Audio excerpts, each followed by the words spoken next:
Hi, friends. I am so excited because I have my wonderful co-anchor, Antoine, here. And we get to, he's such a great guy and just such a great personality. And we don't get to show it so much on air, right? Because we're always talking about serious things. But you have such a great story, and it's been a joy working with you. It has been a joy working with you. It really has. And Rashi and I have a lot in common, like culturally. Yes. Because I'm from Trinidad. Rashi's family's from India. Yes.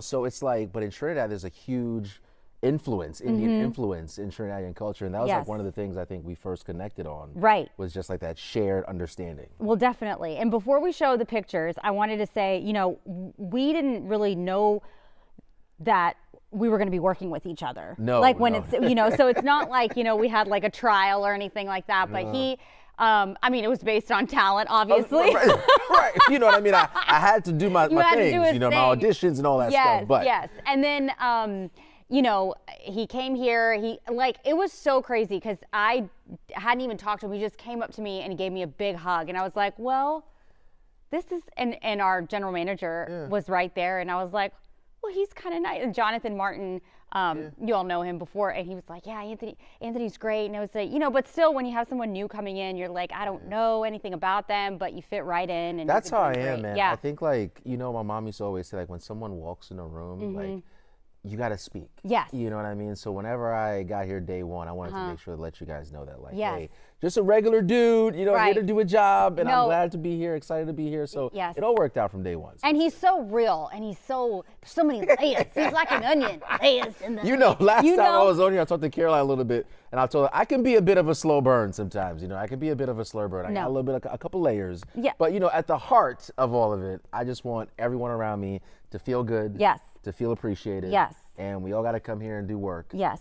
Innately, based on what we do, it can be stressful. But if we just find, points to just make each other feel good and smile, we can, conquer the day together. And I have to remind him to make him give himself credit sometimes. He does that to me too. He's like, don't worry, you're a great mom. You got it, you got it, mama. This, you got it, mama. Now he has to be, I'm not even just saying this because he's right here. He has to be the cutest kid that I have ever seen. Roll the video. I hope that, look, oh my God. Look at the cranium on that kid. Look at the head. I would just, oh my goodness. He was such a little shy kid. Look at this little Oh, you've got more than I went, I definitely was creeping up a little bit on you. Goodness gracious. Yes, and you were in Trinidad, look, like you knew the camera. This was when I hit my stride. You knew the camera. I hit my stride. Did you always know you wanted to do TV? Yeah, man, but that's like because of my mom. Look at your thug. Yeah, I was about to say, this was like my seventh grade, first day of school, seventh grade. That's when Mecca was hot. Everybody had Mecca. Yeah. I laid that out the day before. Oh, look at you in Trinidad. This is in Trinidad, in my backyard. In Trinidad, that's look at you. Yeah, I was a baller. Isn't that like simpler times? I think I miss it. This was my rebellious phase. I don't know. That kid was going through some things. But I would still. But you know what I mean? And why does he have a Cowboys jersey on? All right, it must have been on sale. Mom. That was your first. Is that your first? Rashi, you went deep. I went deep. You were digging. I was digging. This is my first TV station. I was like, Rashi, girl, you went deep. Goodness gracious. Yes, no, but I wanted them to, it's always good to see like your first, I would say not mugshot, but mine looked like a mugshot, right. My first TV station. So, like, goodness. Anyway, yeah. No, yeah. So let's put that into chronological order for you guys. So I was born in Trinidad and Tobago, and migrated with my family to the U.S. at 10 years old. And New Jersey has always been home ever since. I went to a small Catholic high school, which they closed it down, by the way. They shut my high school down. Oh, no. Recently? A year ago. Oh, sorry to hear that. And that school was great. St. Anthony High School, if you're a Friar, shout out to you. But no, went to small Catholic high school, and then my mom, ever since I was a kid, she would watch the news. Early in the morning, midday, late at night. The lady is probably watching now. She's watching 24/7. So growing up, we only had one TV in our house, and that was just, I was around it. Right. I fell in love with it. I was always around my mom. She's a single parent. So it was just one of those things where I didn't know it was happening, but I fell in love with Ed Bradley, and back home Chuck Scarborough, Bill Ritter, and my mom is not a loyalist to like one station. Oh. She'll watch like Multiple. Someone's 4, then go here for the 5, then come back for the 6 and this other thing. She is all over the place. Wow. You know, so she knows everybody in the New York market, like TV wise. She's like, oh, did you see that this person is doing this? I'm like, no, I did not. Oh my gosh. She's like plugged in. And I met Maurice Dubois, who's a anchor at one of the stations there in New York, and I sent my mom that picture.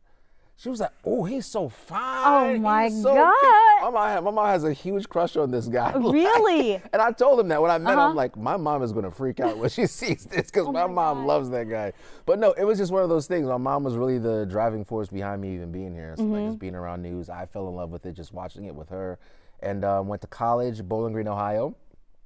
Graduated with a telecommunications degree, worked at a local TV station there, and then interned in California at Entertainment Tonight, and that was awesome. That was like, oh, I bet, yes. That was like eye-opening, really. Really? Because at first I wasn't sure if I wanted to do like regular news or like entertainment news. Oh, got it. So I was kind of like, you know. Yeah. Putting your toe wherever you can put it in the water, see what's hot. Right. You know, and whatever that means. I don't know, but I was going with it. You put your toe in the water and see what's hot. I don't know what that means. What kind of hot water are you talking about?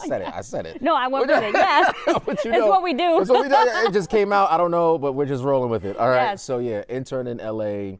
And then my first job out of school, man, I couldn't find a job in TV. So I actually did sales for like 3 years or so with a uniform company. So basically I would go to these large manufacturing companies in the Midwest, in Ohio and Michigan, and I would just try to sell uniforms. I was working for a company, I won't say the name, but I was working for a company, and I was fairly successful at it. Like, you know, and boy, if I would have saved that money.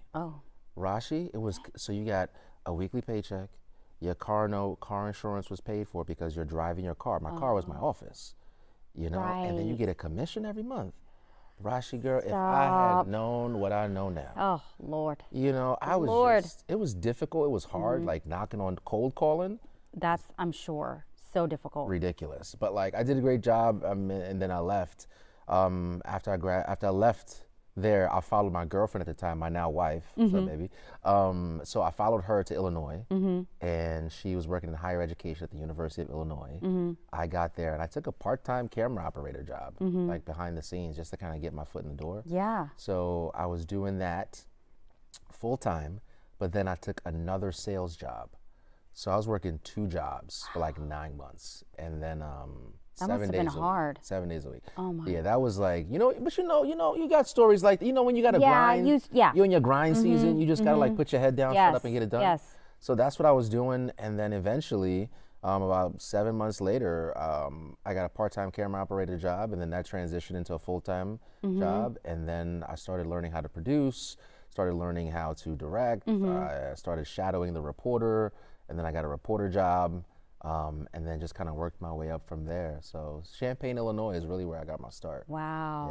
Yeah. And that's that badge that you guys were looking at earlier. Oh, yes, that was the when first job. First job, just became a reporter, signed my first contract. Oh, God. And I was just like through the moon excited, man. I'll never forget that day. What I love about your story is that your girl you guys have literally gone through the trenches together. And man. It's so awesome, and I understand that because I have a similar story, and it's just so powerful to have that partner, you know, and so when life happens, which it's happening at a fast rate now, it's different struggles, different kind of challenges, but to have that person is just like, you know, you just have an understanding. You get it, right? Yeah. And me and her are a lot alike, by the way. For a lot of reasons. And him and my husband are a lot alike too. And so it just works. But that's so great, and I'm so glad that you had her by your side throughout all of it. You know, I would have never gone to Illinois if I didn't follow her. My mom was like, "Boy, are you crazy?" She's like, "Are you sure this is the way?" I was like, "No, I love her." Oh, you follow your heart. I'm literally following her. Like she got the job. I'm going there with no job, no nothing. Right. And it worked out, you know. So God is good. Thank God. Yes. Thank God. And now we flourish here in Houston, Texas. Now. Come on. And my girl's enjoying her job. She's great. Happy. Yes. So that's been like a godsend, honestly. Like it's been like a relatively smooth transition. Because you know, when my wife finds like her nail tech, her hairstylist, you know, the lady at the spa she likes to go to, we don't like where she likes to shop, she's locked in. So moving can be a thing. Yes. You know, but she found that relatively easily here. But I will say that moving from a big city to a small city, that's hard. Right. Right. That's fair. So that's like fair. she's coming, you guys are coming to Houston, Yeah. which I ain't trying to toot Houston because, because I'm from here, but Not at all. it is amazing. I mean, I never wanted to be in Houston because I grew up here and I was like, I don't want to come back here. Yeah, And I was just yeah. like, but I couldn't be happier. And it's just great. It's a great place to be. And I think I always never forget where I came from because when we talk about this, like, we don't have to be our circumstances, but it has built so much character in us. Oh my goodness. Right? Absolutely. To understand people at different depths that others may not be able to, and really appreciate things. And I think like, go ahead, I'm sorry. No, I was just going to say, like, even you taking that sales job, I actually almost took a sales job too when I was going to get married because I hadn't got the job here in Houston yet. Yeah, and I was going to get married, and I'm like, there ain't no way we're doing a long distance marriage. Yeah. No. Right. So, I was going to be selling suits actually. Yeah. So I got the call, but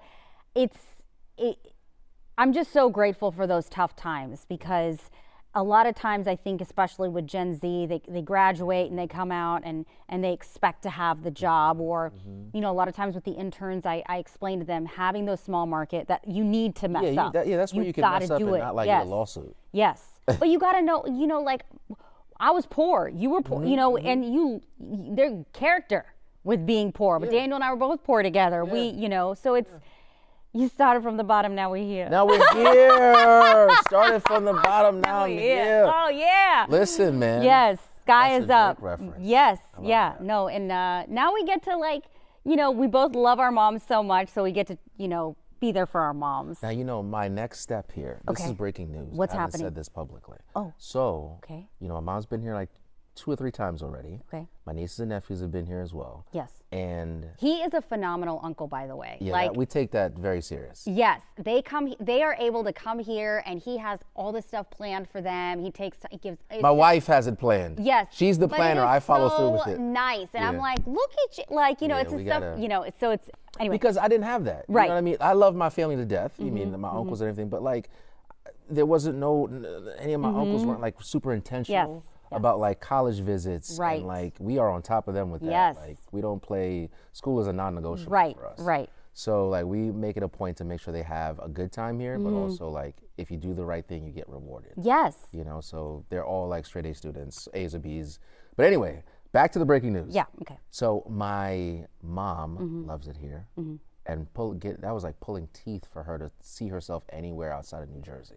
So she enjoys it here, and my niece applied to UH for school, Okay. Rice and Baylor. Okay. So that is like my first little reel them in Oh. to get them down here, to get them here. So that's happening. Yeah. And I'm pretty sure, I'm almost positive she'll get into for sure UH, and I think she's got a really good shot at Baylor. Right? She's the number 2 student. What do you call the number 2 student of like the salutatorian? Not a valedictorian, but like the she's got like a 3.9, like she's super smart. So like, So then, Mom, that's the plan. So if I get niece down here first, Yes.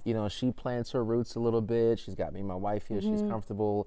My mom starts to come down a little bit more. So like that's kind of the come this way. Yes, come the breadcrumbs to breadcrumbs. yes, Right, yeah. right. What would also help is a grandchild. I'm just saying, I'm telling you. Don't tell me, tell him. Just. Come on now, player. I'm saying, just the best change ever. And I think that's it, because I think like for a long time, my wife and I were like super deliberate about like paying off our student loans, because she got a master's degree and then paying that off and like doing it the right way, I guess.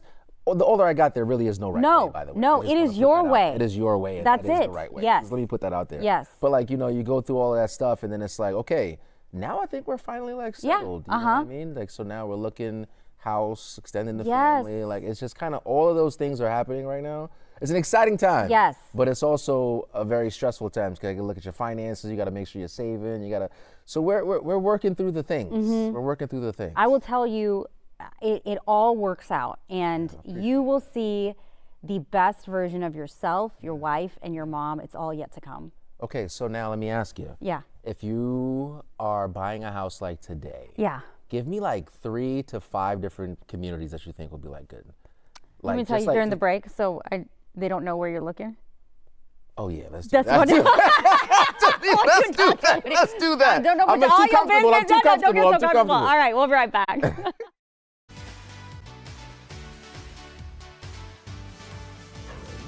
Hi, friends. I just realized we also need one more break, and it's already 3:48. Can you believe? We're chatting it up. We're supposed to be doing 2 breaks per episode.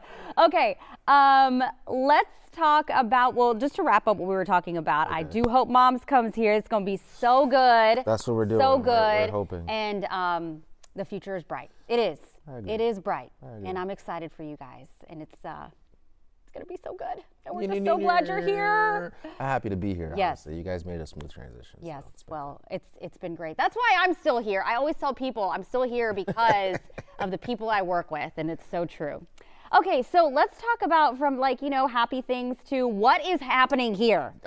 I'm trying to figure it out myself. I know. Okay, so there's beef between Drake and Kendrick Lamar, and it's heading to court. And it's all over the popularity of Lamar's Not Like Us on Spotify and other streaming services. Trying to strike a chord, and it's probably A minor.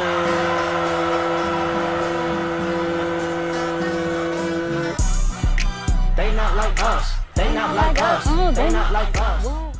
Hey. We listen to this probably every day while we're working. It's a banger. While working out. Yeah, all right. Well, in a lawsuit, which was actually just filed yesterday, Drake claims Universal Music Group intentionally inflated Lamar's diss track using bots and pay-to-play arrangements.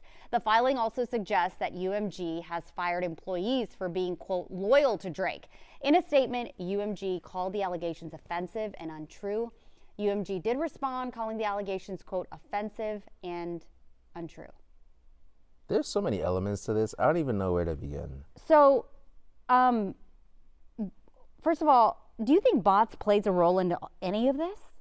I do think, so to answer your question, yes, the short answer. Okay. Because if you pay attention, I think a lot of these artists now, they'll drop an album with like 25, 30 songs, right? Yeah. And that's because, well, I've been told, allegedly, it's like if you put an album out with 10 songs, people just only listen to 10 songs, but because you need all those streams, if you give them 30, they like triple what you would have done if you gave them 10. Yes. And then sometimes I guess you can hire, like bots can influence some of those streams. But the thing about this is interesting is that UMG distributes Drake's music. So like, where is he getting these ideas of like these bots and these increasing the streams unless they may have done it for him, you know? And I think it's like, for me, this is above Kendrick Lamar. This is like Drake going kind of like at Lucian Grange, who I think is like the president, him and his dad are like the president and CEO of like a couple of these record labels. So for Drake to be filing these lawsuits like this is huge because he's going after essentially like UMG is a huge company.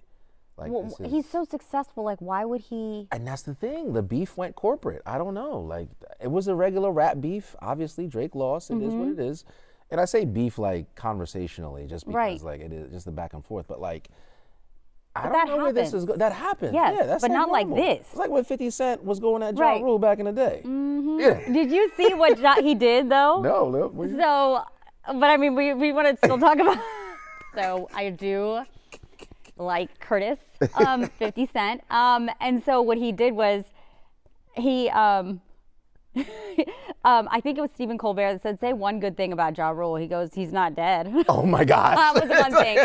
And then another thing he did was Ja Rule. He's like, he played it so cool how 50 Cent was saying this. He was like, yeah, Ja Rule, it was like on Groupon. I bought the first 4 rows of I heard about concert. this for the concert. Yeah. Yeah, so he comes out and he sings to like nobody. I remember that. He's like, it wasn't that big a deal. It was on Groupon. It was That just was diabolical. It's like, dang. Like, that's insane. That is perfect. One thing I will say about 50, he has his petty. He is very good at the petty. He will break your face.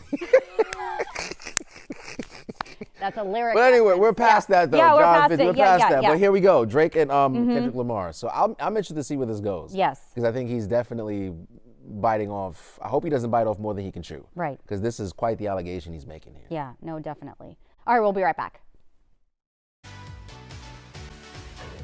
All right, friends, so we're going to talk about this real quick, talking about tracking your partner. A new survey, this is out of Australia, shows that actually 1 out of 4 people say that it's reasonable to expect to know the passcode to their partner's phone, and more than 10% say it's reasonable to expect to track their partner using location sharing apps.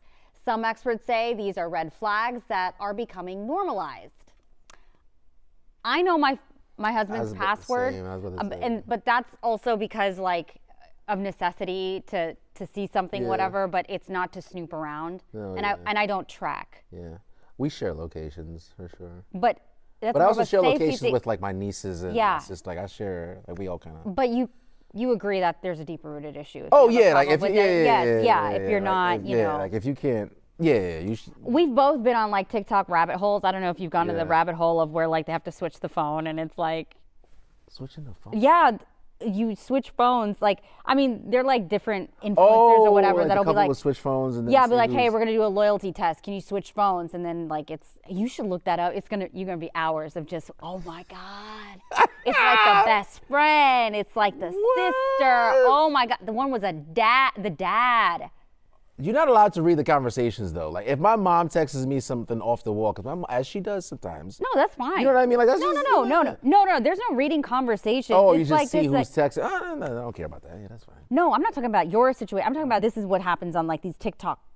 These influencers, what they do, because they're looking at Snapchat and they're looking at, and they're talking to different people. There have been 30-year relationships down the drain because of this loyalty test. You need to look it up. It's gonna be. The real loyalty test is what you do each and every day. And honor your vows. You know what I'm saying? That's the loyalty test right there. You know what I'm saying? And on that note, do you even remember your vows? Okay. Through sickness and in health. Yes, I do. Yeah. All right, thank you so much. Thank you for being here, and hopefully we'll see you I'll be back pretty soon. Yes, we'll see you later, friends.